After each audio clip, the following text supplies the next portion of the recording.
साबिक रियासती वजीर व BRS रुकन असम्बली टी श्रीनिवास यादव ने कहा कि क्रिसमस एक ऐसा त्यौहार है जो यसु मसीह का यौम पैदाइश पर मनाया जाता है। टी श्रीनिवास यादव ने क्रिसमस के मौके पर वेस्ली चर्च सिकंदराबाद में मुनक़िदा खुसूसी दुआया प्रोग्राम में शिरकत की। इस मौके पर पब्स ने टी श्रीनिवास यादव को आशीर्वाद दिया, जिस पर रुकन साबिक वजीर व रुकन असम्बली श्रीनिवास यादव ने तमाम ईसाई बिरादर्स को क्रिसमस की मुबारकबाद देते हुए नेक तमन्नाओं का इजहार किया।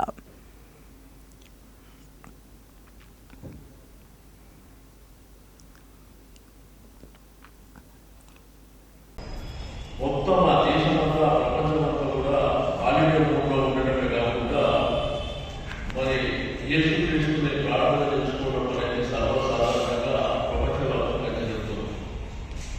మరి ఈరోజు క్రైస్తవ బిడ్డలుగా సమాజం పట్ల ఇతరుల పట్ల ఒక స్నేహభావంతో ఒక ప్రేమ భావంతో అందరూ బాగుండాలనేటువంటి ఒక మంచి హృదయంతో మరి